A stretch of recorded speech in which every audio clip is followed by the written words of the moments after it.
Smooth jazz buzzed through his ears as Howard finished correlating the numbers for his latest job. The Baxter account was coming along nicely. Howard felt quite sure that he would have the account books done before quitting time. It had been a hard job.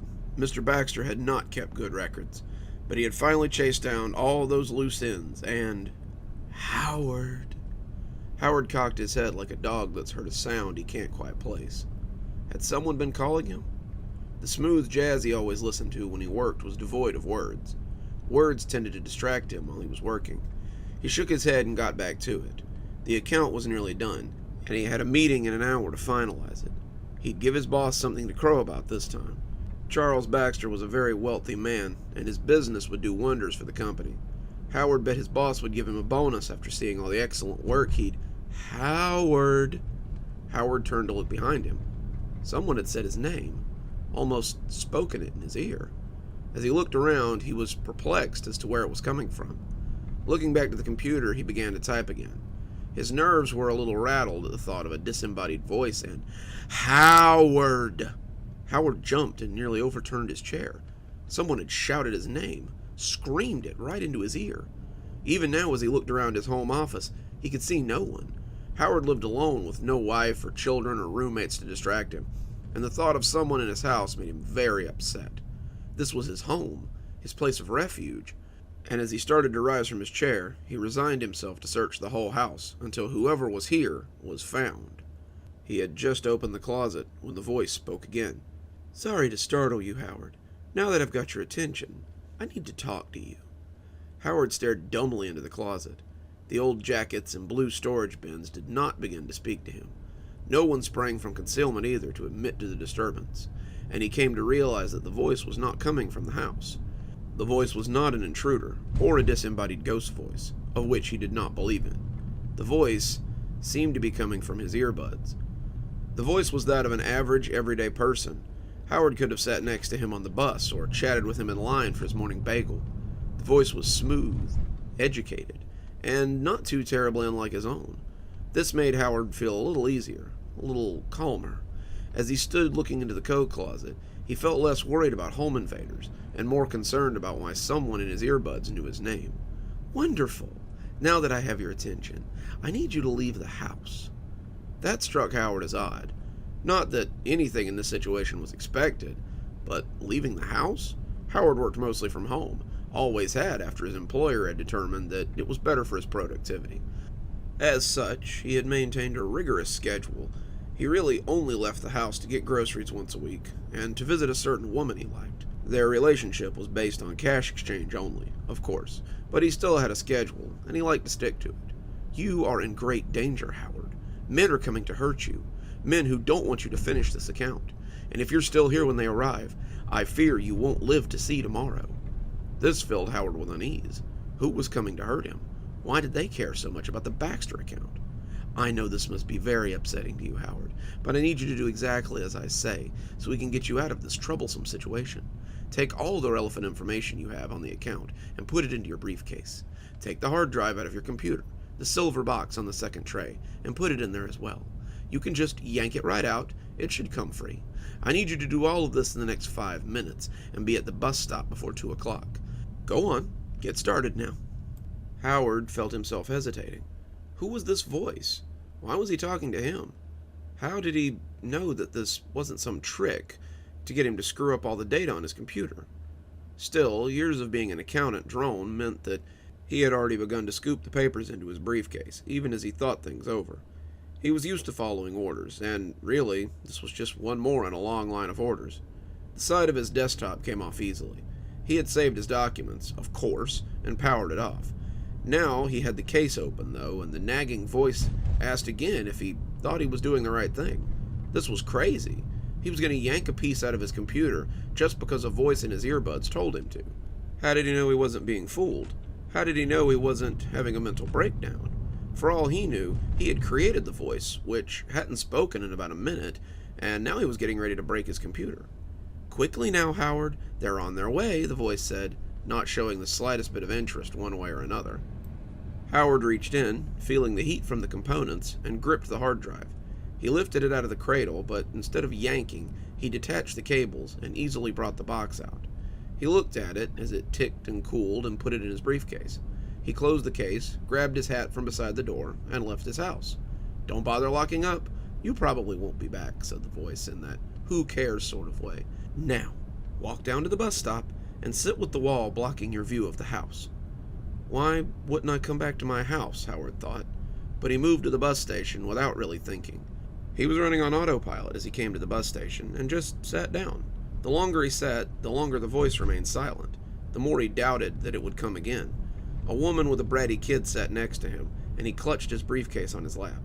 The kid looked up from his gadget, a box that was spewing noise at an ear-splitting level, to tell his mom that he wanted McDonald's when they got wherever they were going.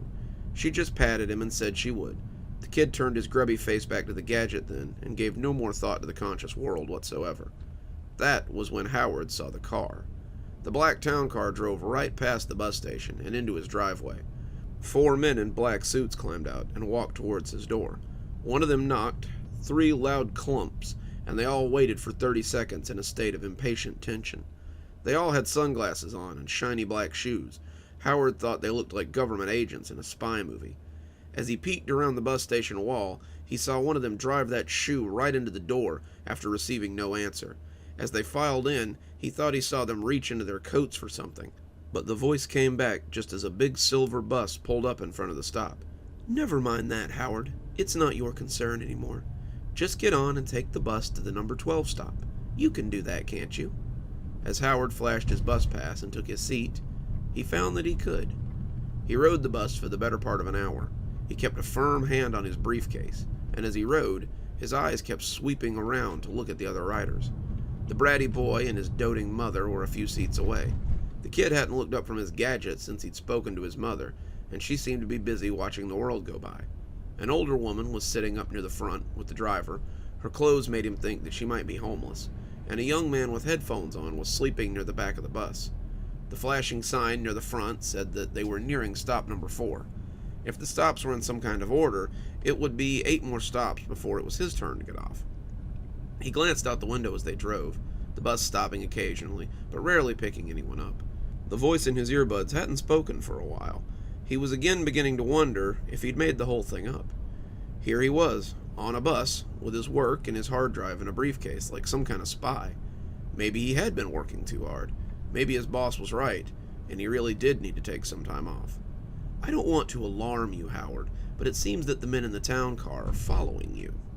Howard bristled. He turned his head slightly and could see the black town car in traffic behind the bus. The windows were polarized, so they couldn't see in, but they certainly knew where he was. It would be easy to find out if he had come onto this bus.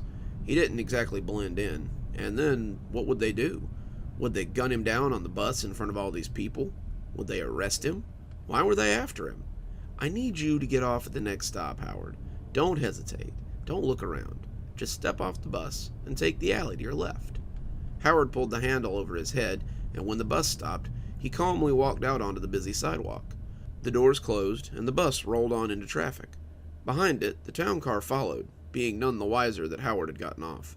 He scanned the crowd and found the alley to his left. He took it, clutching the briefcase as he walked along the garbage cans. He didn't see anyone lingering around, and as he came out onto the other side of the busy street, he began to relax a little. There were no black town cars waiting for him, and that gave him some small amount of reassurance. "Now, cross the street and take the next alley to the number 12 stop. There will be a taxi waiting for you there. Take it to your destination." Howard glanced around, unsure until he finally saw the alley. It sat between an Italian restaurant and a computer repair store. Howard could see the large green dumpster that took up most of the lane, and knew it would be a squeeze to get around it. He started across the busy street, and was met by the sounds of horns honking and people cursing. He hurried across like a frightened rabbit, and made the alley before the screeching tires had stopped. The alley was awash with graffiti and the old smells of pasta. Someone had hung some band poster on the wall, but it did little to add to the place's charm. The dumpster was a stinking edifice of green and chrome. Howard was no dainty flower, but he shimmied around it with very little problem. He winced when his stomach rubbed against the filthy dumpster, but he was clear a moment later, and nearly out of the alley. "Stop," the voice said, and suddenly Howard was against the wall. He made himself as small as he could, and saw the black town car pull up next to the bus stop. "Don't move. Just be still, and they won't see you," said the oily voice in his ear. The man who had kicked in his door stepped out of the car. He bulged in his suit, a mountain of muscles, and Howard had little trouble believing that man so easily booted in his door. He stepped out and walked to the bus stop. The bus Howard had departed, pulling up and offloading the few passengers. He looked hard at the mother and the brat, the child sticking his tongue out at him, and at the old lady who shuffled up the street. The bull stepped onto the bus and looked around, exchanging words with the driver before climbing off. He and the man in a taxi had another conversation, his town car blocking the sidewalk, which ended with the taxi honking and cursing and speeding away. The town car left a few seconds later, and Howard breathed a sigh of relief. A new taxi pulled up a minute later, and the driver asked Howard if his name was Howard Kernst. Howard climbed in, and they pulled into traffic. They drove until they hit the city limits. Howard had expected to go uptown to one of the glass edifices that marked the government buildings or the high-scale holdings. He had expected to be greeted by a man in a suit who would tell him that he had done well and explain all this.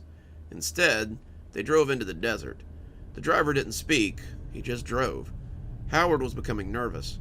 The men in the town car had been one thing, but what if the man in the earpiece was worse? He tested the door and found that it was locked. He checked the windows and found that they wouldn't open. He tapped on the glass, but the man behind the wheel ignored him. "Patience, Howard," the man soothed. "All your questions will be answered soon." Howard settled a little, but as they drove deeper into the desert, he began to wonder what was happening. Howard was just an accountant, a great accountant, but still an accountant. Things like this didn't happen when you were just an accountant. You might get a paper cut or stub your toe on an average day, but certainly not get yourself involved in clandestine conspiracies or life or death struggles. Hell, the files he had from the Baxter account weren't even that interesting.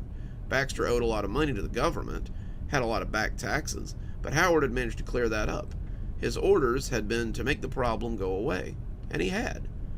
When the car stopped, Howard was jerked out of his contemplation. They had stopped outside a rundown gas station in the middle of nowhere.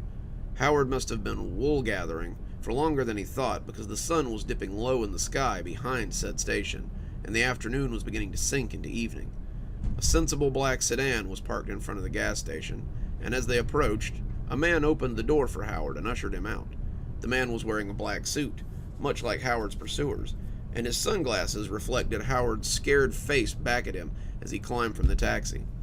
The taxi driver accepted an envelope from the man, neither speaking a word, and the cab pulled away, leaving Howard and the man standing in front of this rundown gas station. "Right this way, Mr. Kernst," said the man, and the two walked towards the station. It was a tatty thing, gas pumps gone all brown and flaky, the glass crashed out in the windows, a single spindle rack spinning sluggishly in the wind with a single bloated magazine on it.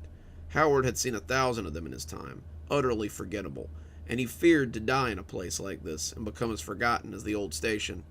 The thought was sudden, but he couldn't get it loose as soon as he had thought it. He was like a dog who's finally caught his tail and now can't let it go again. Howard was suddenly sure that this would be the place he died. The two walked around the back of the station, and there was a man in a folding chair, a beach umbrella covering him from the sun. He was dressed in a white suit, little blue piping roaming up the jacket. He had a fat, jolly face, hair the color of snow, and a pair of sunglasses with some reflective lenses Howard had become used to seeing. He smiled when he saw Howard, and the smile was genuine and warm.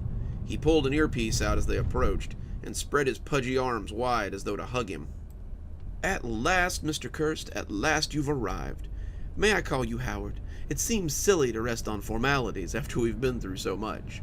Howard didn't trust him from the instant he opened his mouth until the end of his life. The man had a showy way of speaking, like a carnival barker or a snake oil salesman. He was the kind of man who turned everything into a Shakespearean presentation. He thought himself a showman, but really, he was just dramatic for the sake of drama. Howard hated people like that. The man seemed to pick up on some of his distaste. "I imagine you have a dozen questions, maybe 24, and I want to answer them all, but I fear we don't have time. The biggest question I assume you have is why these men are chasing you, yes?" Howard nodded a little sullenly. "Well, the answer is quite simple. The men are, of course, my own." "Yours?" Howard asked, perplexed. "Of course. You see, if you had something I wanted, and there was no sense of urgency, you might start to ask questions. You might question the voice that suddenly popped into your head. You might not have come all this way into the desert on my order if I hadn't made the stakes a little high for you. He pulled a cigarette out of a silver case he had in his jacket, and Howard flinched when he saw the case come free. For half a second, he had seen a small silver handgun come out of that jacket, and he knew his life was about to end. The man flipped the case closed, but offered it to Howard before he put it away. Howard declined, and the man slid it back into his pocket with the same disappointment. The man who had escorted him from the taxi stepped close, flicking an expensive lighter and holding it to the end of the cigarette.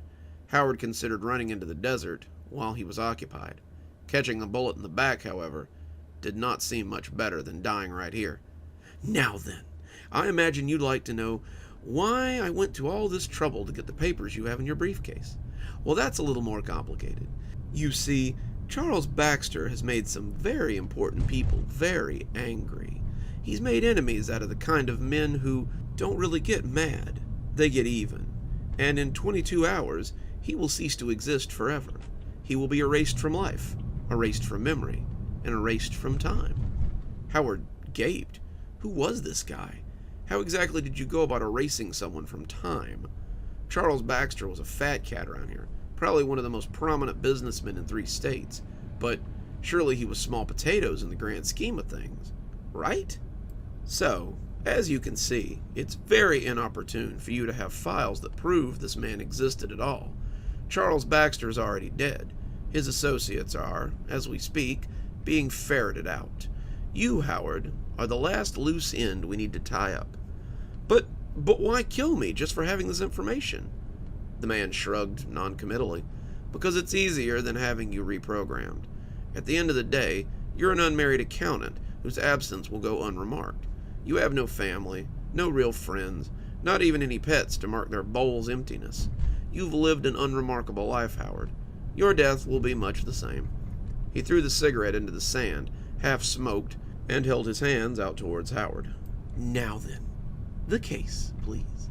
It was said nice enough, but Howard knew that it wasn't a request. The man was used to giving orders and having them followed, and for a moment, Howard thought about refusing him. He would die here. He knew that, but maybe he could die with some dignity. Perhaps he could die having fought against something that didn't seem right. He held onto the case for a few seconds, not sure what he meant to do with it, but in the end, he found himself handing the case to the man under the umbrella. At the end of the day, he was just an accountant after all. The man accepted the case, smiling, and this time the hand that came out of the suit coat did contain a small silver handgun. Thank you, Howard. You've been very helpful. The gun went off, and Harold felt the slug enter his body. It burned for a few seconds, then he felt nothing. Howard's life ended in much the same way he had lived it, without much fuss.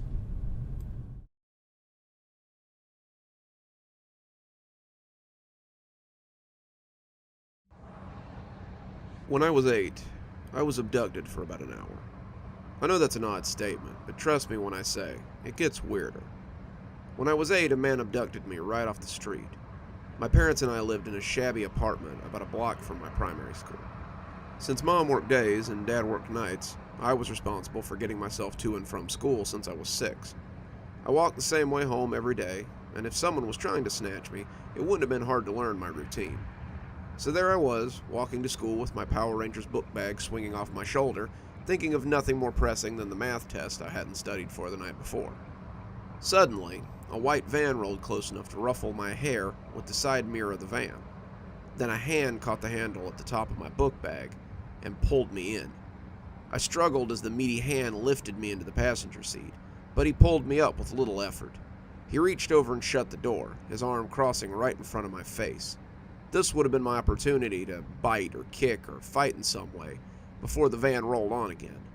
I found myself unable to react, though, frozen by the ease at which I had been lifted from the street. As we moved away from the curb, I glanced at my abductor as he sat behind the wheel. It's funny how your mind always creates a picture of a potential abductor. When the teacher talks about the strangers in school, I always picture a man in a long coat and a wide-brimmed hat that covers his face, a soft voice with a gentle nature. On all the TV shows I wasn't allowed to watch but did, Child molesters were always these casual business types with vans full of candy and sweet smiles. This guy, however, looked nothing like the guys on TV. The man sitting next to me was large, gray, and scary looking. He looked more like the prisoners on the TV shows I watched when no one was paying attention. He had long, greasy hair that was graying in odd places, muscular arms connected to a barrel chest barely contained by his dirty sweater, and a pair of eyes that looked 1,000 miles away as he piloted the van on its course. I became terrified that I would never see my parents again, that I would never see my toys again, and that my parents wouldn't have anything to remember me by except the school picture I'd brought home last week. It's funny sometimes, the things kids worry about. "Don't worry, Mark. I'm not gonna hurt you," the guy said in a gravelly voice full of mucus. I stiffened in my seat. How do you know my name?" That was a stupid question. The man had probably been stalking me for weeks before making his move. He knew my name, he knew my parents' names, he knew my address, he knew the kids I played with at recess, and what time I took my first poop every morning.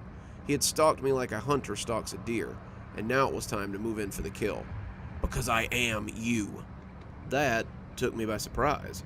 I had expected many things. I had thought maybe he'd say he was in love with me, to scream at me that he would kill me, so I'd be scared so he could get off on my fear.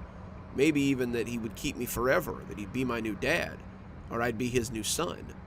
I hadn't expected him to say that he was me. "What do you mean?" I asked, visibly confused. He stared straight ahead, seemingly unable to begin. I thought again about how he was probably going to hurt me and leave me in the woods somewhere after he'd killed me. That was what the killers always did on unsolved mysteries after they killed someone. I bet he had a shovel or something in the back. My 8-year-old mind could already see him carrying my limp body off into the forest to bury me in an unmarked grave. The dogs would come sniffing after me at some point, and they'd unearth a perfect little skeleton in a hole in the woods. My parents would cry and scream, just like the parents did on TV, and Robert Stack would ask the viewers to call if they had any information.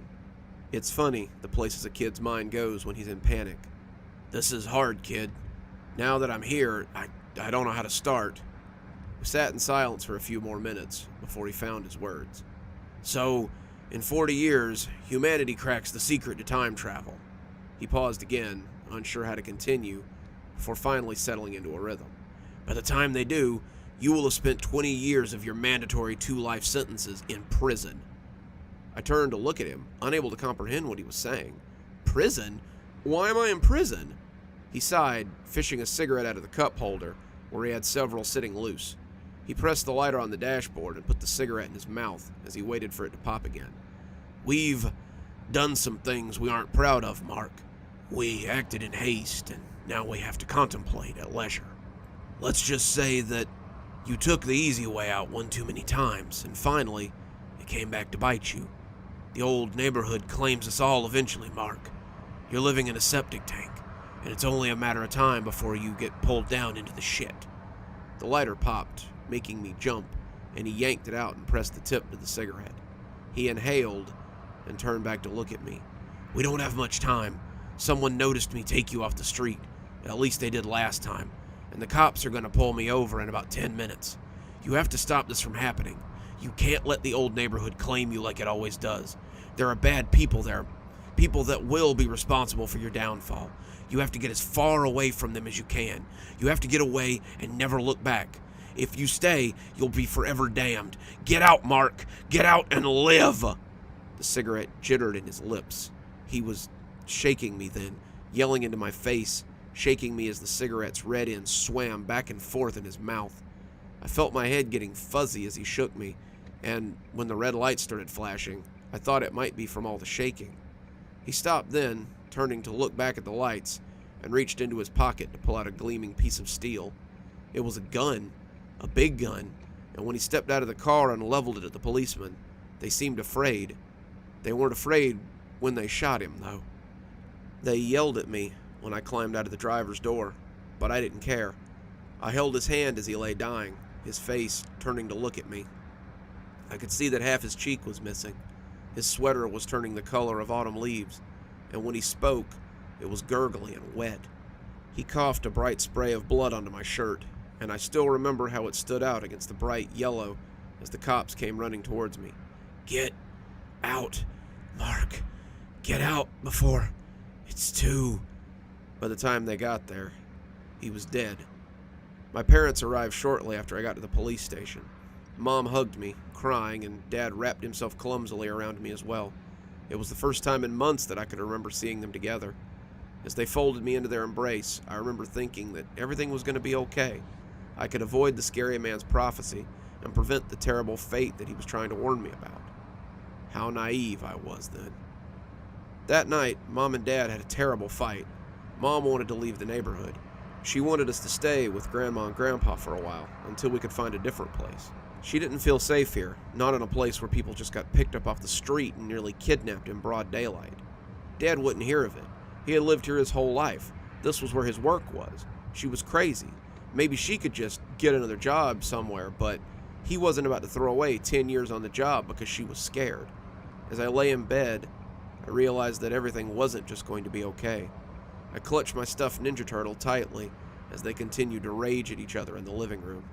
The next day, Mom came to talk to me. It was decided that Mom and I would stay with my grandparents for a while. It was also decided that Dad would stay at the apartment. A little while turned into the next 10 years of my life. My parents got divorced a year after we went to stay with Grandma and Grandpa. I went to see him a few times, but Mom usually insisted that he come to us. When I did go to see him, she came with me. She still didn't trust the old neighborhood, and the few times I went back, I saw that it had gotten worse. Gangs and drugs had taken over, and Dad had become a stranger to me. When the construction company he had been with for so long closed down, he joined the element around him. Mom wouldn't tell me what he was doing, but I'm sure he was making drugs. The next time I saw him, he looked like a zombie from a horror movie. His hair was thinning, his face was gaunt, and he smelled like a truck stop toilet. He told me to stay in school and make something of myself. He told me not to end up like him, not to let people I thought were my friends drag me down into something I couldn't get back out of. Whether he knew it or not, he spoke the words that the strange man had said to me when he told me to never come back to our old neighborhood. "It's a trap, son. The only thing it can do is ruin you." When his apartment burned down a few months later, Mom didn't even take me to his funeral. I was 15 by then, just starting high school, and ready for the rest of my life. My grandparents had money, the kind of money that I now understand my mom wanted. They gave both of us the best life they could. With my grandfather's influence, I got into private school after private school. My mother made it very clear that I wasn't to squander the gifts I'd been given, and I took her at her word. By the time I was 18, I was at the top of my class and ready to enter almost any college I wanted. College was where I met Tabitha, though. Tabitha was where everything changed. I enrolled in a prestigious college, but I won't sully their reputation by naming them here. They were proud to name me amongst their alumni when I first stepped into their halls of learning. I took to my classes much the way I had taken to high school classes.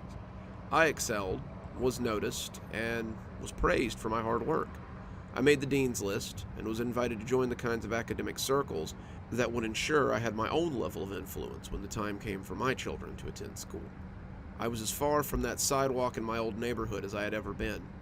Little did I know, I was much closer than I thought. Tabitha was a year above me. She was a film major I'd met through a friend, and I knew I wanted her from the first time I saw her. My friend Jace was not what you would call centered on his studies. Jace had been accepted on a sports scholarship, and I had accepted that he was a burnout who was here to party and meet girls. Jace thought it was the height of hilarity to get me to skip out on my studies and hang out with him and his other friends, and Tabitha was one such friend. It was she who brought me about to the return of my old life. It all started because Jace was in my room, calling the person he bought drugs from. "Damn it!" he yelled, slamming the phone down and startling me from my work. "He won't sell me anymore," he sulked, drawing his feet to his chest as he sat on my bed. "Says my friends keep calling and coming by, and he thinks we're bringing heat around. Where am I supposed to get my Aether now?" Aether was a drug that was trendy on campus at the time. I knew it was amphetamine-based, but other than that, I had little knowledge of it. I didn't take drugs. I wanted to stay sharp, and other than the knowledge I gained from Jace and his friends, I was pretty ignorant of the whole culture. I was supposed to get some for the party tonight. Now I gotta show up empty-handed. A party, I thought. Maybe Tabitha would be there. I wanted to see her again, But if Jace wasn't invited to any more parties, neither would I. I thought fast and realized that I might not be as ignorant about the culture as I thought. Maybe I did know someone. I know a place you could get some drugs, I said, almost shyly. An hour later, we pulled up in front of my Uncle Randy's house. Uncle Randy was what I had always called Dad's friend Randall for most of my life. He and Dad had been childhood friends. Uncle Randy had been the best man at my parents' wedding, and I kept in touch with him a little after Dad died. His house had once been pretty, too pretty for a bachelor, Mom would often say, but now it looked run down and kind of creepy when we pulled up. Jace looked at me as if to say this was not how he was used to buying drugs, but I climbed out and told him to follow me. Randy was on the front porch, and he looked rough. He had clearly been cooking for quite some time. Burn scars and adult acne spotted his face. His receding hairline had been scooped back until the shiny pate drew attention to the greasy ponytail that hung limply off the back of his head. He looked like every internet troll you'd ever seen memed, but his weaselly eyes were full of dull hate and a bright hunger for whatever he could get from others. He greeted me warmly, but his eyes never smiled. We bought Aether from him, and were gone without much catching up or small talk. Apparently Uncle Randy did not have time for small talk anymore. The party was a huge success. Tabitha was there, and after Jace told them all how I had saved the party, she warmed up to me considerably. I didn't need the Aether that she puffed into my mouth with every passionate kiss. I was high enough off just being that close to her. She spent most of the party with her hand wrapped around mine, her body pressed against me. We were dating after that. I wouldn't use Aether. Just getting a contact high when we kissed was enough for me. She called it Aether hopping, and delighted in pushing the potent smoke into my mouth with every kiss. We started becoming very close. As we spent more and more time together, I tried to juggle my studies with the rush of my new girlfriend. I had always been too consumed by my term papers, or the collegiate essay, to have much time for a companion. With Tabitha, though, I felt happy in her distraction, and full of her presence. Eventually, we graduated from college, and moved into our own apartment. She got work as a columnist for a magazine, and I started work as an architect for a firm in the city.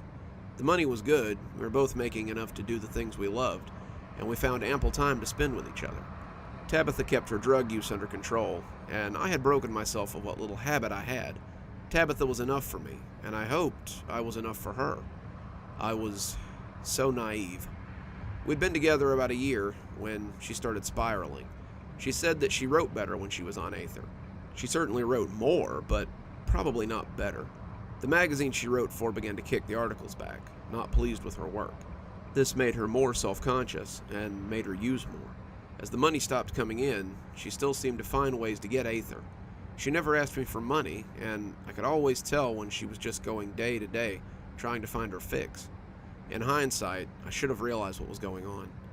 She began to be gone for long periods of time, always coming home tired and irritable. She was aloof and confrontational. When I confronted her about it, she became aggressive and often combative. I never knew what to do in these cases. She was so removed from the Tabitha I had fallen in love with, and I didn't know what to do with her when she became this venom-spitting demon. Afterwards, we always made up.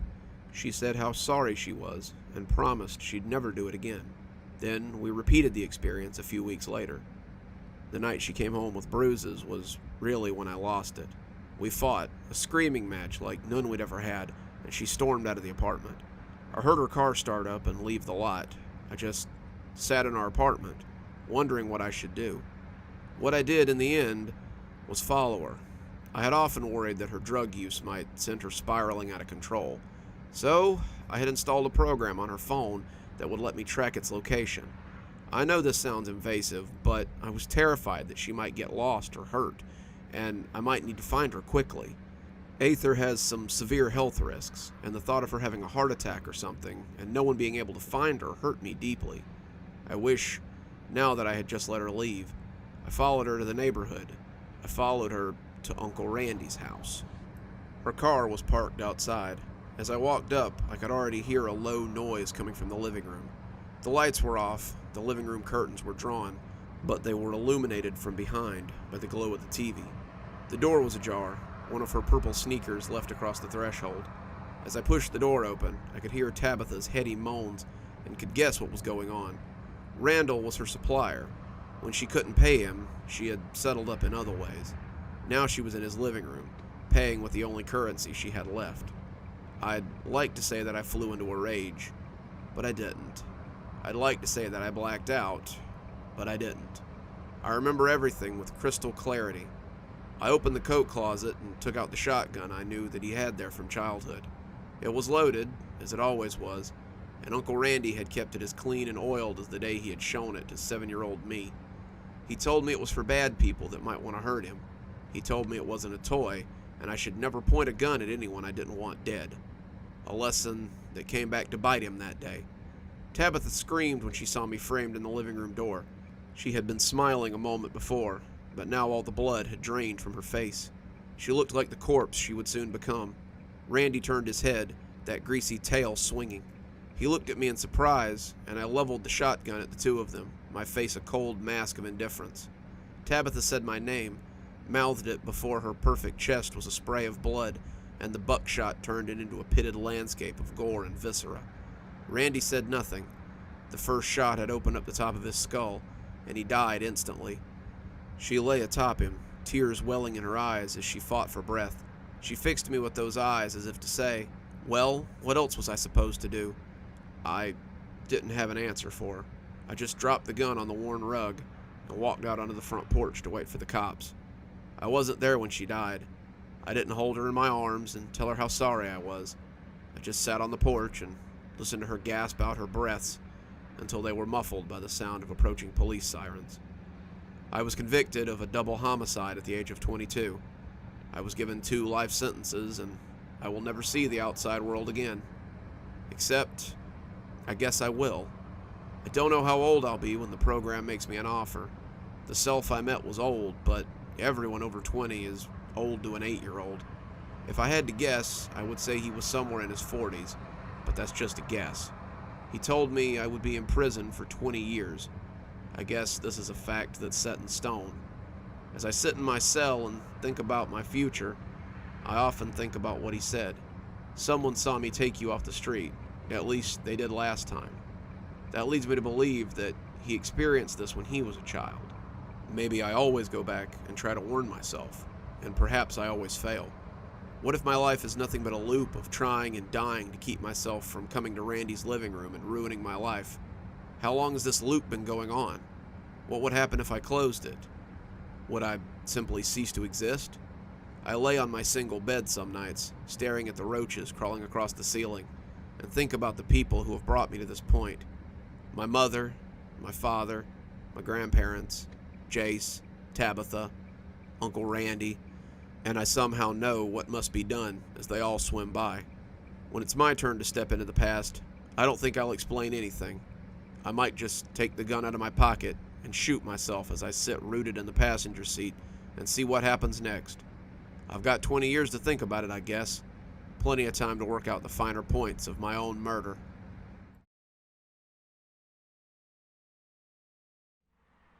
I'm an Uber driver in the Atlanta area. It's a great place to be an Uber driver, and there's always someone who needs a ride somewhere. I spend 6 hours a day in college classes, another 8 sleeping, and the rest of my time shuttling people to and fro around the Atlanta area. I've been doing this for about 3 years, and in that time, I've seen it all. I've had drunken frat boys that threatened to kick my ass when I wouldn't give them a ride. I've had annoying, nagging passengers who've constantly made me want to pull my hair out. I've seen the occasional cheating spouse hoping not to get caught, the local celebrity on their way to an event, the online influencer who thinks they're way more important than their subscriber count would suggest, just to name a few. I've had my fair share of funny moments, too. The man and his potential lover who met his wife on the sidewalk, the 2 ladies deciding to go get a drink after they had thoroughly screamed at him, never gets old. And I've also had some scary times. The lady with the neck wound who nearly bled out in the back of my car after her boyfriend just pushed her in and ran off came to mind, for certain. Despite all my experience, though, this story definitely falls under the weird category. Well, I guess we can upgrade it into the scary category, all told. Any night where I almost lose my life can definitely be called scary. This happened in October, about a week before Halloween. My girlfriend and I live in a duplex near campus. I've lived there for about 4 years, and she's lived there for about 6 months. We were taking a semester off since none of the classes we needed were available in the fall, and on the night in question, I was hurrying to get ready so I could drop her off at the airport before I started working. She was going on a weekend trip to see her parents in Virginia, and I'd have the house to myself all weekend. I was a little skeptical about her destination, but I decided to let her dig her own grave if my suspicions were correct. Maybe it was all the extra time I was spending at home, but I'd started to notice that something was a little off about her lately. She'd been fired from her job recently, and though she kept saying she was going to get another one, I didn't see her making any effort to do so. All she seemed to do was talk to people on Discord. She'd gotten really into this local group, spooky stuff from what I'd seen, and she was constantly chatting and texting with them. I was suspicious, but I wasn't really worried.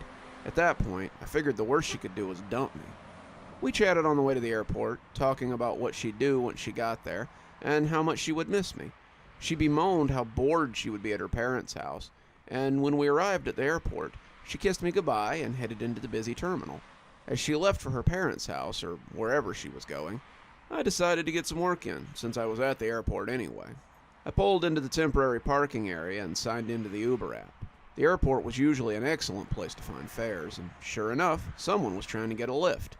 He wanted to go to a hotel nearby, and after agreeing to the ride, I moved back into the concourse to pick him up.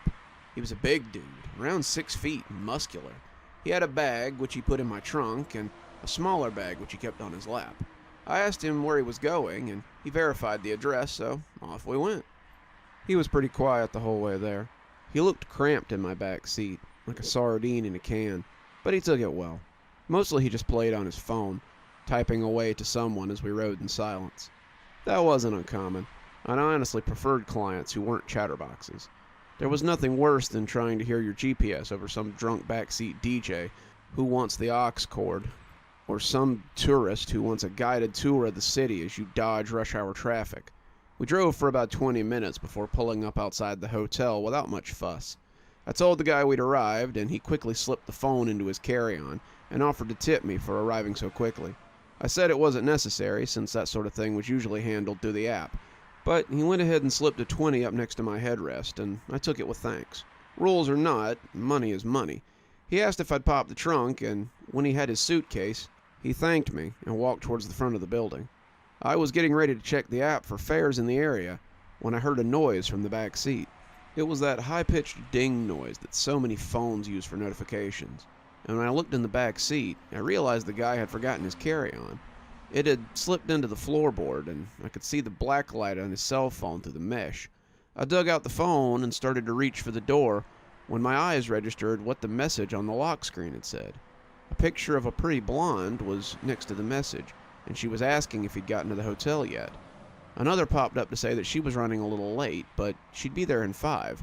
She couldn't wait to meet everyone, and she was so glad that she had finally done this. And it was about time they all got together, and the picture was of my girlfriend. I just stared at the phone for a few minutes before someone honked at me, and I drove into a parking spot. A cab had just pulled up behind me, and as I parked, I couldn't help but notice when my girlfriend stepped out and walked to the hotel. She still had her suitcase, her furry boots, her parka, the leggings that she had left the house in, and she smiled hugely as she looked at the hotel. She clearly hadn't seen me, which was good because I had about 1,000 questions I would have likely bombarded her with. She was supposed to be on a flight to Virginia, but instead, it looked like she was meeting some random guy from Discord. Was she cheating? Cheating seemed to be the most obvious answer, but why? We'd never had any problems. Our relationship had been smooth since the beginning. Why now was she... The phone dinged as another message popped up, but this one was from a different guy. "How many have arrived?" he asked. My girlfriend responded, "5, master. Damien seems to have lost his phone, but he's here too." I had meant to check for fares in the area, but instead I found myself watching the phone as the messages rolled in. I was in full information gathering mode now, and anything I could come back with would help me in the long run. If this was a misunderstanding or something, I wanted to know before I melted down on my girlfriend. As it stood, though, it was beginning to look very sketchy. I couldn't open the phone, of course. It was one of those fingerprint lock ones that wouldn't open without a password or a fingerprint, and since I knew neither, All I could do was watch the dialogue boxes come up. The boxes only stayed for a couple of seconds, and often the messages were too long for the boxes to contain the whole thing, so I was forced to read a little at a time. What I read made me think my initial suspicions might be off. At first, it looked like she was meeting people at a hotel for an unspecified event. As I waited, I saw other people approach, their faces matching the images on the app. I was pretty sure that these people were the ones she was waiting for, because their arrival at the desk was followed by confirmation that someone else had arrived. After 8 or 9 of them had gone up, they began talking to the mysterious master. The more they talked, the more I realized that this wasn't a weird sex thing. The group started talking about the Ascension and the altar site, to which he responded that they would learn more tonight. He asked my girlfriend if the sacrifice was ready, and she informed him that it would be there when the time came. He quoted some verses that sounded pseudo-biblical and referred to them as the coven several times. The more I read, the more I began to believe that she might be part of a cult instead. I sat outside the hotel for several hours, and as it got dark, he told them that the preparations were taking longer than expected. He told them they should meet him at the altar site and sent directions, which I got about half of. He told them to be there before dark, and like a flock of birds, they came from the hotel and moved towards cars parked in the parking lot. I ducked down, not wanting to be seen, and I watched as she got into a late-model black sedan. The sedan drove away in a convoy of other vehicles, and since I didn't have all the directions, I cranked my car and followed them.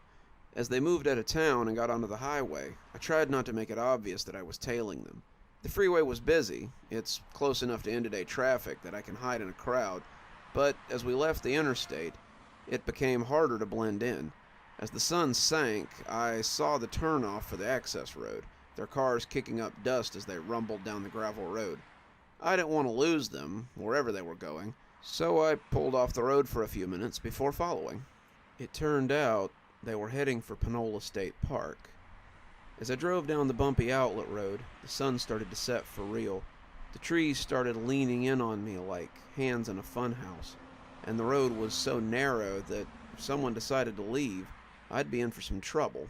The darkness had swallowed my car before I reached the end, and all at once, my headlights created beacons of light in the encroaching blackness.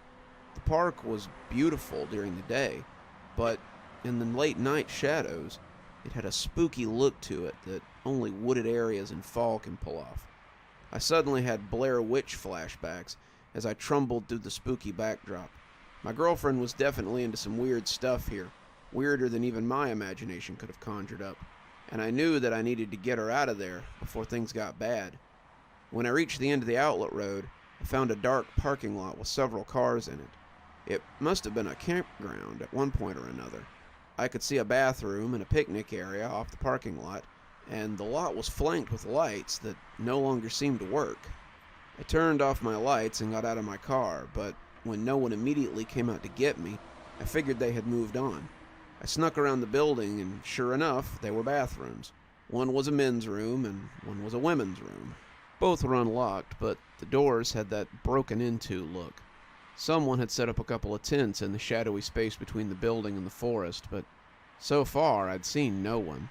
As I took a step towards the tents, however, a bright light sprang up to my left, and I saw a large bonfire crackling in the woods. It was off to the side of the campground, and for a moment, the sudden flash left me glare-blind. When hands caught me under my arms and dragged me forward, I was momentarily unable to fight back. By the time my eyes adjusted to the sudden flare of the lights, I was already close enough to feel the bonfire's heat and hear the chanting of those around it. It had been low at first, but now it had reached a fever pitch as they drew me closer to the fire. I struggled, but the two men who had me were much bigger than I was. I was pretty sure that one of them was the fare I'd had earlier, and we came up just short of walking into the fire. A robed man in a lacquered mask stepped up and raised his hand for silence, the chanting tapering off as they turned towards me. We stood in silence for 30 seconds before the masked man spoke. Unlike the muscle-bound guys holding me, the guy was not on speaking terms with physical exercise. His robes bulged in front, and had I not been suspended between two men, he would have still been a head shorter than me. When he spoke, though, it was apparent that he had power here. This one must be Master. As I told you, as Sister Serenity said, the sacrifice has arrived. Another robed figure moved away from the group and stood beside the fat robed man. She was about my height and had shoulder-length blonde hair. When I met her gaze, I realized it was my girlfriend. I wondered why I didn't recognize her at first, but it became apparent almost immediately. In the firelight, her hair was a frizzy mess as opposed to the straight and silky curtain she almost always kept it in. She looked almost feral as she stared at me, and I didn't see any of her usual warmth there. All of her love or happiness was gone, and she looked at me as though I were meat, like I was something that would bring her joy once I was cooked black and offered on a plate. I was put on my knees before her, and the fat man handed her a silver knife that he drew out of a scabbard like a magic trick. She looked at the knife like she'd never seen one before, and as she returned to reality, she approached me with the blade. I finally realized what I should have seen from the beginning. I was the sacrifice. He'd left the phone in my car on purpose, and even though there was no way she could have known that he'd get in my car, somehow she had. She'd meant for me to be here, for me to be her sacrifice. And as she raised the knife, I had to know why. Why did you do this? I thought you loved me, I said, sounding pathetic, but still dying to know what this was all about. She looked at me, surprised, before saying, "Because it's why I got with you in the first place. There's always a sacrifice before the coming of winter. The Green Man requires a gift, and it was my turn this year. I had to have someone to give to the fire, and you were there to fill the role." And with that, she raised the knife, and I closed my eyes as I prepared for the strike. When the bullhorn sounded, it scared me just as much as it scared them.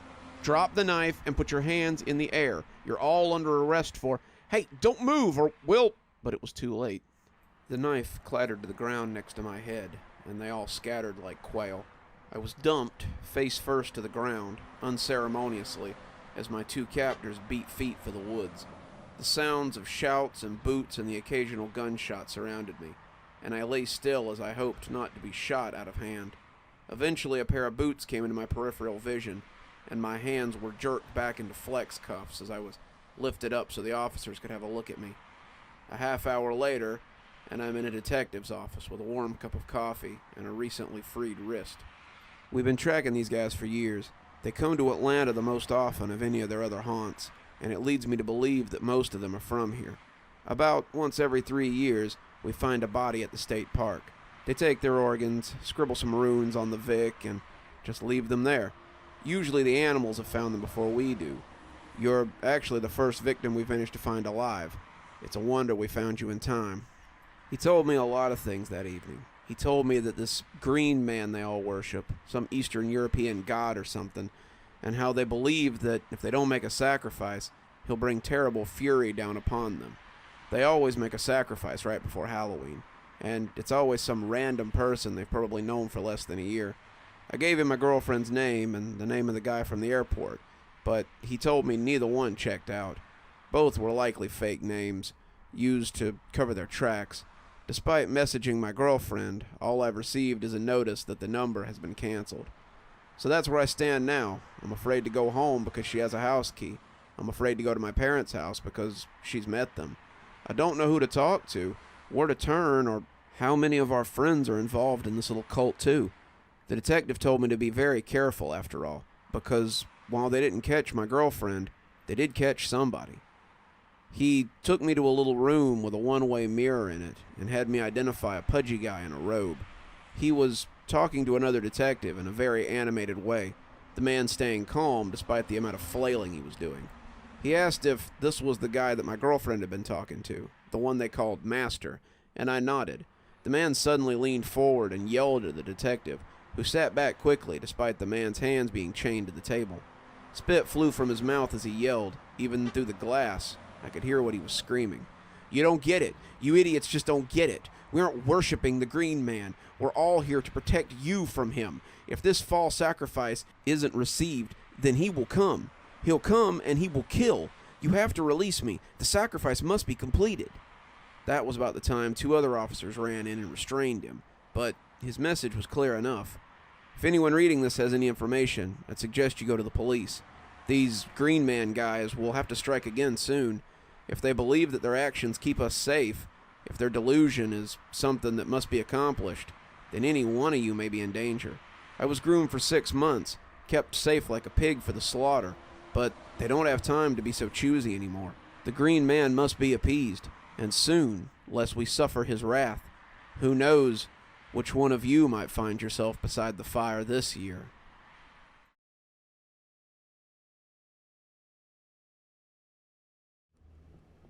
I knew there was no way I could have seen him, but I could swear I saw my old dog, Blue, standing near the fence of Sanders' farm. I work out of town, the town I grew up in being pretty tiny, and I have to pass Sanders' farm anytime I come home from work. Sanders' farm has been a landmark since before I was born, and it grows most of the produce for town. Herschel Sanders runs a very successful produce stand in town and sells crops to grocery stores all over the state. He's a bit of a local celebrity, and he seems to be the only person in town doing well for himself besides Cotton's Antiques. He also owned the farm my parents were supposed to have dropped Blue off to when I was a kid. Blue had been a good dog, a great companion for a kid my age, but maybe a little too rambunctious for my parents' liking. He'd been a mutt with pointy ears, a thick coat of soft brown fur, and a pair of green, inquisitive eyes that never seemed to get tired of darting around for something to chase or catch. I loved him, but for 2 adults in a small house, we lived in an apartment at the time, he must have been a nightmare. The day he bit Tommy was probably one of the worst days I remember, so, of course, it was indelibly etched in my memory forever. Tommy was a lot older than me or my friends. He was 12, and we all lived in fear of him. Whenever he strode onto the little playground area off the apartment complex, 5'8" and broad in the chest, we all usually left to go play somewhere else. Unfortunately, on that day, I was playing alone on the basketball court and didn't have time to escape. I'd been shooting baskets. I wanted to join the elementary school basketball league next year, so I wanted to get good. That's when Tommy came striding up. Blue was panting about good-naturedly, but looked up when he saw Tommy coming. He was always alone, never having any chums to play around with, and that should have been a red flag to any adult that had been watching. Even the most brutal of children have someone to pal around with, but Tommy was too antisocial and stupid mean for even other bullies to accept. "What you doing, sissy?" he asked, dragging out his limited insults he reserved for sissies or babies. I told him I was just shooting baskets, and he sneered like that was the silliest thing he'd ever heard. "That's not how you get better, stupid. Why don't you play me one-on-one? That'll get you better quicker." I agreed, thinking maybe he had decided to be friendlier. Nothing could have been further from the truth. The game started out with him taking the ball from me and scoring point after point.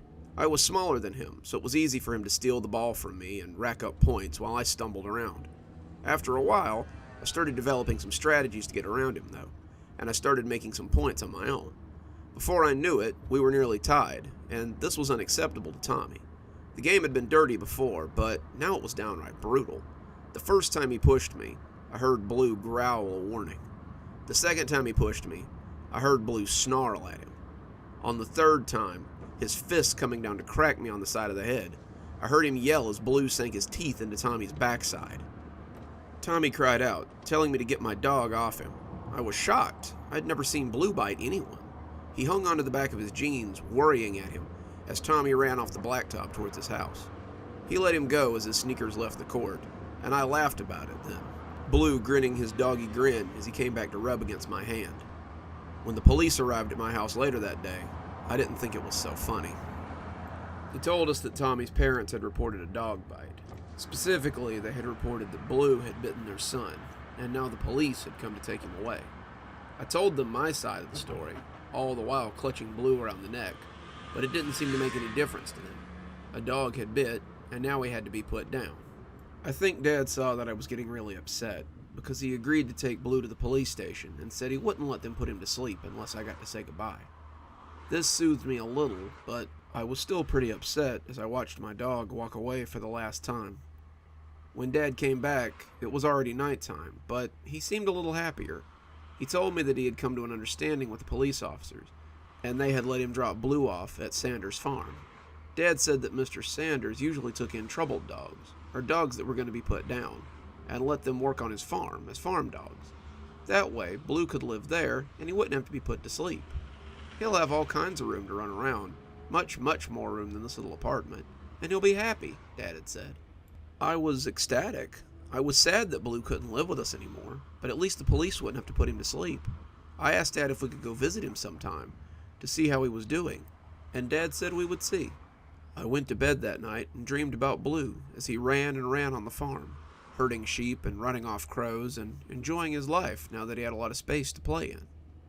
I asked Dad a few times if we could go see Blue, but it never seemed to be a good time. Dad always said things like he didn't want to distract him while he was at work, or he didn't want to make it hard for him to settle in by reminding him about his old family. I understood these things. They made sense, but I really wanted to see Blue again. I remember asking a handful of times, but like most kids, my attention span was pretty limited. I got a new game console that year for Christmas. I made the basketball team, so I had to practice almost every day. I was getting ready to go to middle school, so I was a little worried about that. And after a while, I just sort of forgot about Blue. I never really forgot about him. I still thought about him sometimes, in that vague way that kids often do. But I just stopped asking to go see him. Eventually, I guess I stopped thinking about him. Until today, when I saw him on the fence, I hadn't honestly thought about him in years. I was heading to dinner with my parents after work, so I figured I'd let them know what I'd seen. They might like knowing that Blue was okay, and that he was still living a good life. Mom opened the door for me when I knocked, and invited me to help finish fixing dinner. As I chopped vegetables for a salad, I told her what I'd seen, but she didn't seem to understand. The chunk of the knife seemed soothing as it cut the vegetables, and I told her that I'd seen Blue running around the farm where we'd left him. She still seemed a little confused, not really understanding what I was talking about, and when Dad came in, I told him as well. Dad didn't seem confused at all, though. Quite the contrary. He looked a little scared. You saw Blue at Sanders' farm? Yeah, just where you said you dropped him off. He looked really happy. He was running around, chasing birds, and living his best life. He looked up when I drove past and almost seemed to recognize me. I was thinking that I might go visit him, see if he's still... Kid, Dad stated, cutting me off. That's impossible. I guess you're right, I said, thinking it over as we talked about it. Blue would have to be 20 years old by now. Maybe it's one of his puppies. It looks just like him. I might stop by anyway, see if maybe Mr. Sanders will sell me one of Blue's puppies. It would be nice to have a reminder of old Blue around the apartment. My dad sat down heavily, and that made me look up at him with real worry. He seemed like he was debating something, or maybe having a hard time accepting something. I was worried for a minute that he might be having a heart attack. He'd had one last year, and after that his heart hadn't exactly been stable. Instead, he just looked up at me like he might have seen a ghost or something. That's not possible, because Blue is dead. I looked at him in shock. How do you know? Did Mr. Sanders tell you when He didn't have to. Blue died the night I took him to the police station. We put him down. My head spun a little. Had they been lying to me this whole time? Dad had told me he'd taken Blue to the farm. He had stuck to that story till eventually I forgot. Had he just been telling me a lie to stop me from being upset? Why had he told me about taking Blue to the farm at all? Sit down. I think it's time I tell you the truth. It's the truth you may have to face yourself one day. So, it's best you hear it now. I sat down, keeping a close eye on my old man, who suddenly seemed less trustworthy than he had a few minutes ago. People in this town always say that they're taking their dogs to the farm. It's been a tradition for at least as long as I can remember.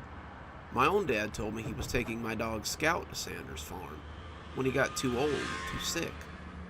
He said that Scout could run and play for as long as he wanted, and the country air would do him some good. My daddy had never lied to me before, at least not that I knew of, and I was happy that Scout could live somewhere where he could get better. He was old and really sick. I wasn't quite ready to say goodbye to him yet, though. Daddy said we could visit him, but we never did. Eventually, just like you, I kind of forgot about him and went on with my life. I sat in silence, not really sure what to make of all this. So Granddad had lied as well, but this seemed to be a generational lie. Why did so many people use Sanders' farm as a place to leave their dogs? Was it a convenient lie? Or was there more to it? Why did you lie to me? I asked, still not happy about being misled. Because I knew that Blue was going to be killed, and I knew that you weren't ready to lose him. Taking him to the farm was just something people tell kids around here. I'd imagine that you have a lot of friends who've had their dogs taken to Sanders' farm over the years. But why? What's the point of it all? Dad seemed to think about this, weighing his options before settling on, you'll understand when you're older, when you have kids of your own. Sanders' farm is an important place in this community for many reasons. Some of them not quite known even to the people who use it. I didn't end up staying for dinner. I left, despite my mother's protests, and drove home. I don't know why, but I was just so irrationally mad about being lied to. I realized, of course, that my parents had lied like this before. I've lived with the Easter Bunny, the Tooth Fairy, Santa Claus, and even a monster that lived in the basement named Mr. Giles, who would get you if you came downstairs after bedtime. They all turned out to be fake, of course. They were lies they told, but lies that they told gently, and only to add magic to my childhood or keep me from doing foolish things. I could understand those lies, but not this one. This one felt different. This one felt personal. I flopped onto the couch when I got home, and John paused his game as he glanced over at me. What's wrong, babe? You look upset. It's nothing, I lied, looking away before finally spilling the whole sad story. I was in tears by the end, my boyfriend holding my hands and patting them gently. He'd grown up here too, and had known my parents only slightly less time than I had. He often gave me some perspective on what was going on, and was my voice of reason in many things. I'm sure your dad had a good reason. He's a good man, and I don't feel like he'd lie to you for no reason. He probably just wanted to protect you. You were 8 after all. He slid his thumbs over the backs of my hands like I liked, and I smiled as I bent forward to kiss his forehead. Thanks, hon. You always know just what to say. John grinned through his beard and reached for the controller again. Boy-friendly duties now complete. Besides, it's not all that weird if you think about it. I cocked an eye at him. What do you mean? Well, that's where my dad took Russell after he got hit by that car. He told me he took him to Mr. Sanders' farm so he could get better, but I guess he never did. That gave me pause. John had basically told me the same story my dad had, and it was a little too similar for coincidence. As John went back to rolling and smashing anything that wandered into his field of vision, I opened my phone and sent a text to my friend Matt. Matt and I had been friends nearly as long as John and I had, and I trusted him as much as I trusted my boyfriend. Hey Matt, just wondering if you've ever heard your parents say anything about taking one of your pets to Sanders' farm. Just curious, trying to settle a bet. The last bit would really hook him. He seemed to like making John look dumb by proving him wrong. I watched John play Elden Ring for a few more minutes before my phone buzzed and I picked it up to see his reply. Wow, that's weird. Yeah, my dad took Snoopy there after he got too old to walk. I haven't thought about that in forever. That's trippy. I thanked him and sent a text to Jane, a friend from work. Jane lived in the next town over, but Kine was still only about 20 minutes from my hometown. I was wondering if this was just a regional thing, or if it extended farther than our little burg. Janet sent back a string of question marks and asked why I needed to know something so weird. I told her it was to settle a bet too, and she told me she'd never had a dog get taken to Sanders' farm. We always just buried them in the backyard, she said. Okay, so maybe it wasn't particularly far-reaching. For the next few hours, as John cursed and growled at the maddening boss he was trying to beat, I sent text after Facebook message after Twitter message and everything in between to old school friends and people I knew from town to ask them if they'd lost dogs too. John's story about Russell had made me realize this was bigger than just my family, and I wanted to know how far exactly. Of the 10 people I got responses from, 6 said their parents had told them they were taking dogs to Sanders' farm. One friend only had cats growing up, and it appeared that they didn't get to live a happy life on Sanders' farm. The other 2 had never been allowed to have pets, so they'd never had anything to lose. The one person whose dog hadn't gone to Sanders' farm had escaped while the family was on vacation, so the whereabouts of the dog were never discovered. The findings were inconclusive, but they were still pretty damn close. Close enough that as John and I climbed into bed that night, I had already decided that I was going to make a stop on my way home from work tomorrow. The plume of dirt that spewed up behind me as I drove up the long driveway to Sanders' farm was the only bell the old farmer seemed to need. He was waiting for me on the porch with a glass of tea, and a weathered old smile spread across his sunburnt face. "Afternoon, kid. What can I do for you?" We shook hands as I introduced myself, and he handed me the glass of tea as I explained why I was there. Mr. Sanders nodded, asking if I'd like to come inside. He didn't seem surprised by the question at all. Quite the contrary. It was as if he'd been waiting for me to come and ask it all this time. I told him that I thought I'd rather sit on the porch and discuss it, and he nodded as he took a seat in one of the old rockers, indicating that I should take the other. Every now and again, someone puts two and two together and realizes that everyone brings their dogs to Sanders' farm. It's not a new concept. People have been doing it since before the Great Depression. I can't tell you how long it's been going on, but I can tell you how it started if you'd like to hear. I nodded, and he began his story. The first dog to be brought here wasn't really brought at all. His name was Jip, and he was my friend. He was just a pup when I heard him crying one afternoon. He'd gotten himself stuck in a trap, and his pack had deserted him, probably thinking he was done for. He was just a little half-starved thing, but he growled at me as I came to get him loose. Turned out I didn't have to do too much. The trap had nearly tore his front paw off, and he was bleeding out. It seemed a shame to let him die, so I held him down and tied his foot off with a handkerchief. He struggled a lot, snapping and snarling as I tried to stop the bleeding, but eventually he quieted down as the blood oozed out of him and he became less coherent. I scooped him up and took him back home, cutting the little bit of skin off that held his paw on and dressing it as best I could. I was afraid he had died for a little while, but when I heard him come to, snarling and snuffling and howling, I knew he'd likely recover. He smiled as he remembered it, likely thinking of the little wolf pup as he tried to act twice his size. We started off slow, but eventually I earned his trust. His paw would never grow back, but he managed to teach himself to walk with 3 legs. I had done a good enough job of cleaning it up that it didn't get infected, and after a few months, the lack of a paw didn't seem to slow him down. He couldn't return to his pack. I'm not sure he ever even tried, but he was my dog after that, and I loved him. His smile became sad, and I felt we were about to come to the part of the story where he lost that friend. We lived together for about 12 years, both of us growing old as the seasons passed. Jip's gait was slower, and his joints creaked when he walked, but he was still always willing to walk around with me when I did my work. I was in my late 40s, working the land as I do now, when we stumbled upon a bear one day.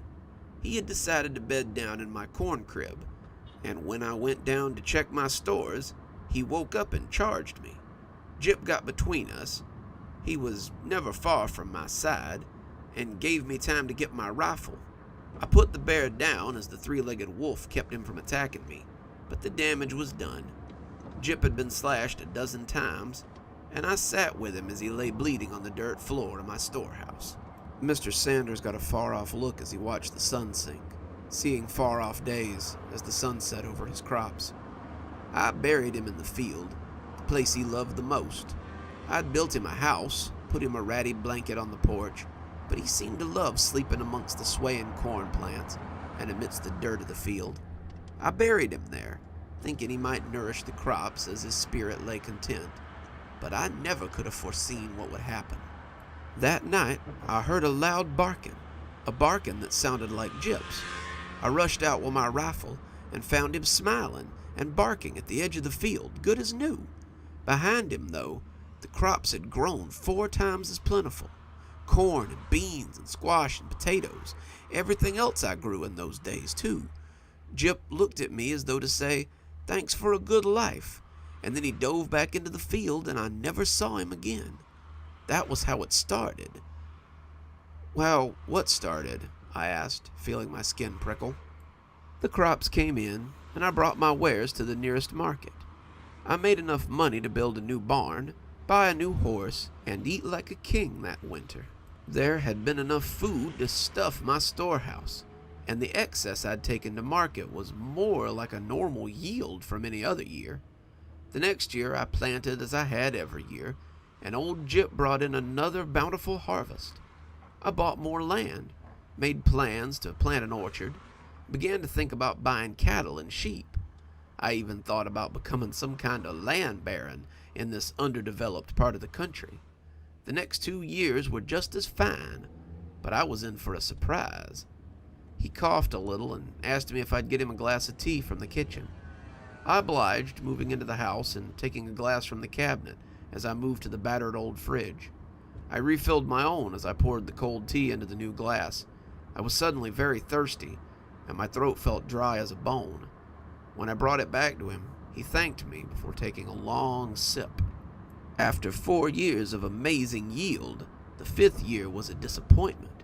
The crops did well as they ever did before Jip died, but the bounty was nowhere to be seen. I had just begun planting the fruit trees and just started making inquiries about livestock. I worried that I wouldn't be able to afford any of the plans I'd been making, and that temporary success might just slip through my fingers. The next year was much the same, but I had noticed a small decline in the quality of my produce. There had been no blight, no insects to speak of, but the crops seemed weaker, more feeble this year. I began to panic. What would I do if the fields stopped making? What could I do if the vegetables stopped coming? I tried different things that spring to rejuvenate the fields.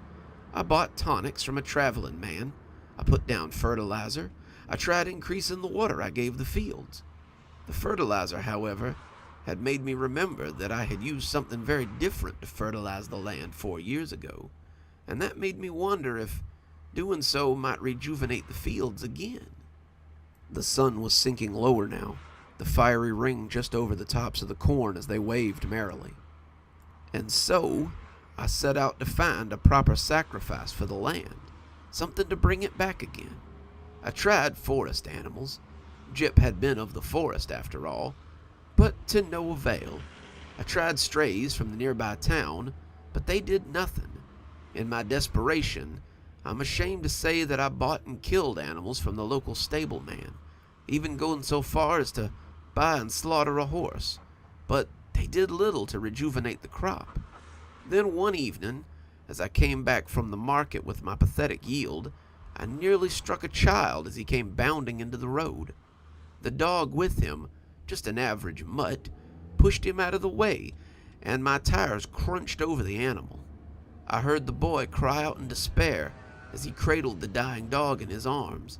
Its back was clearly broken, but I wasted no time. I took the dog with me, driving away quickly as the father came rushing out to see what all the fuss was about. The setting sun cut fire lines across his eyes, and the sting must have been uncomfortable, if not eye-watering. Mr. Sanders seemed not to notice, though. He was dead by the time I arrived home, and I buried him in the field, as I had with Jip. The crops came back, the land thrived, and I think that was when I realized what the land wanted. The old dog had been loved, just as Jip had been loved, and that love seemed to nourish the land like nothing else.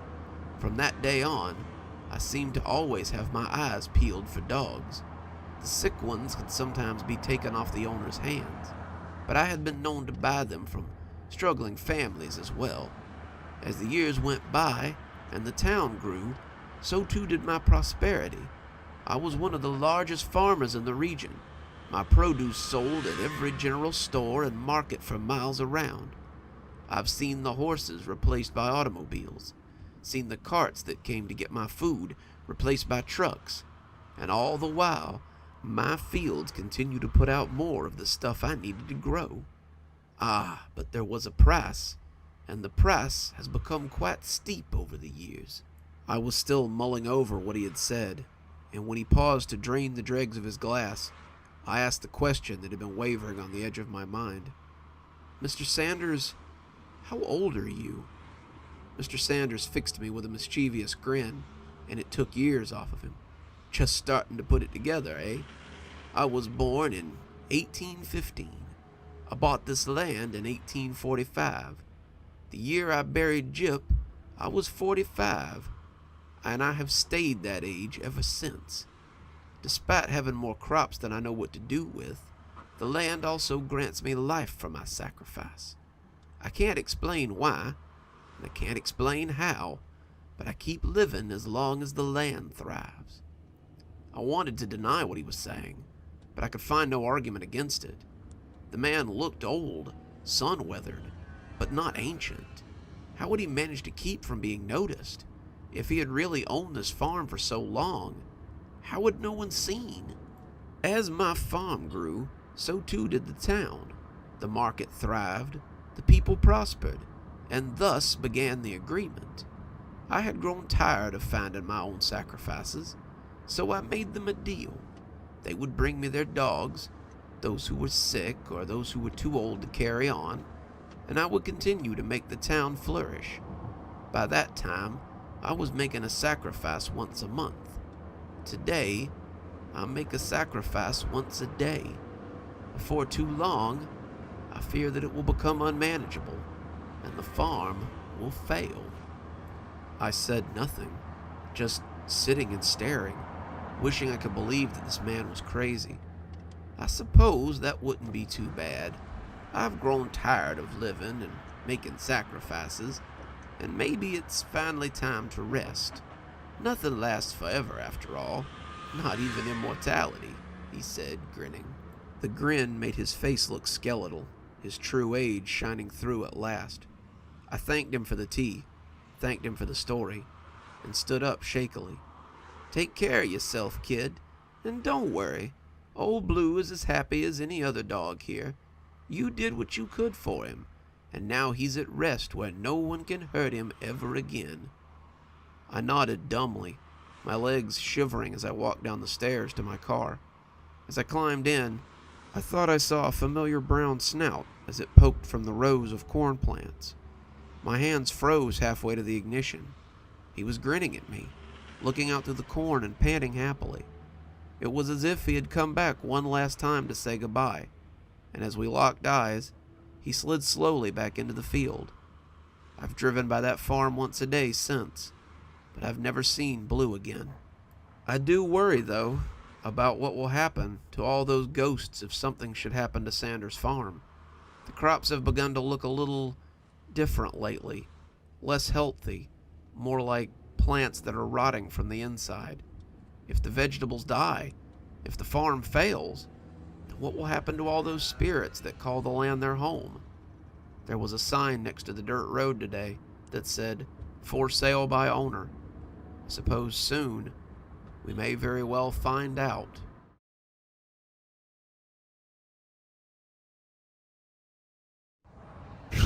Poor guy seemed almost happy to be rid of it. Jack looked at the man framed in the window, turning away with some effort. "He probably is," Jack said as we climbed into the cab of the truck. He stood at the window as we pulled away, just silently watching us drive up the road with his wife's Toyota Corolla. "When the order came in today, I expected it would be one of the bad ones. Given the circumstances, the bank had extended his payment for as long as possible, but the time had finally come to call in their debt. I've been in repossession for about 3 years now. I work for a private outfit, Larkin Brothers, out of Atlanta, Georgia. In a city that size, you see a lot of unpaid car notes, so there's always business for a man in my line of work. I've seen a lot in my 3 years. I've had people attack my vehicle, pull guns on me, and try to drive cars off my truck after I've chained them in. This repossession, though, was definitely the most shocking thing I've ever seen. David Gursley had become something of a local celebrity after the disappearance of his wife, Evelyn. David was a heart doctor whose practice was frequented by many. He was touted as a miracle worker and had performed many complicated procedures that his colleagues refused to take on. He was well respected in the community and well liked by his patients. So when his wife had disappeared, David had not been at the top of the suspect list. We pulled out of the gated community and onto the main road. As the traffic cruised, I caught myself looking at the car in the rearview mirror as Jack made his way back to the lot. It was pristine, only having a few dings from the various adventures that Mrs. Gursley had taken it on. It was a wonder the wheels were still on it, given Evelyn's track record. If David Gursley was famous, then Evelyn Gursley was infamous. Evelyn was a staple in the Atlanta social scene. She was out every weekend, carousing, drinking, calling the local hospitals looking for David. She'd been in several tabloids, the papers bemoaning that such a man as David had such an embarrassment for a wife. David was no angel, of course. Their fights had been heated, her breakdowns epic, and if I was David Gersley, I think I'd have been relieved when she went missing. Looking in the rearview mirror as Jack drove, I did a double take and almost told him to pull over. I looked at it again, though, and shook my head as I saw nothing was there. I had been sure that I could see someone in the driver's seat, a woman with long blonde hair, almost as if the ghost of Evelyn Gersley had taken it for one last spin. "You okay, kid?" Jack asked, and I nodded as I looked out the window instead. I guess everyone was hoping to see Evelyn Gersley these days. David had reported her missing a few days after she'd left in her green Corolla, but she hadn't been officially classified as a missing person until they found her car by the side of the road. That had been about a month ago, and everyone was keeping an eye out for her, though most assumed that she was out on one of her typical benders. Evelyn did these sorts of things pretty frequently, after all, and it was expected that she would show up again after her credit card stopped working. We pulled into the lot, and the gate chugged shut behind us. I got out and helped Jack unload the car. The tires bounced a little as they hit the ground, and I could have sworn that something bumped inside the trunk. It didn't sound like the usual bump of a spare tire banging around, that semi-metal thunk of the rubber circle rebounding off of something. It made me want to open it up so I could investigate, but that was a big no-no. We were paid to bring the cars to the lot, not inspect them. That was a different department, and the boss didn't like it if the jumpsuits, as they called us, went rifling through the cars in impound. Besides, we had work to do. As we rode to the next stop, I couldn't help thinking about the car and the missing lady who had once driven around in it. Evelyn Gersley hadn't been officially missing till after her car had been found. It wasn't uncommon for Evelyn to just go off for days at a time, but she always sobered up and called her husband for money so she could get home. She'd been missing a few years ago, back when I was in high school, and I only remember it because the football team, of which I was a member, had gone out to help look for her. We had canvassed the area around their house, and the nearby bar she often drank at, and the surrounding woods where her car had been found. Her husband had come with us, and I talked with him a few times as we canvassed. I liked David. He was easy to talk to, and you could tell that despite how his wife acted sometimes, he loved her too. When she called him from South Florida after a week of being missing, he had wired her money for a plane ticket, and the search was called off. So when she had been reported missing this time, no one really expected much of it. She would call soon, maybe from Jamaica or New York, and he would send her money so that she could come home again. It was easy to roll your eyes at the pair, but I always kind of felt sorry for him. David Gersley did more pro bono work than any other surgeon in the state, and he was one of the most respected heart surgeons in his field. Were it not for his wife, he would have had nothing but that glowing reputation of his, but people loved to see someone fall. They always harked on the idea that he couldn't control his wife or her drinking problem. He had long ago stopped bringing her to large functions, but that hardly stopped her from showing up and making a scene. As we hooked the car to the ramp, the owner already shouting from the porch about getting his lawyer, I wondered why he hadn't just divorced her to save himself from embarrassment. I suppose maybe he didn't want her to drink up half of his money, but that was only a guess. When we got back, Lisa was waiting for us on the curb. Lisa was our receptionist, a cute little dark-haired girl of Latin persuasion.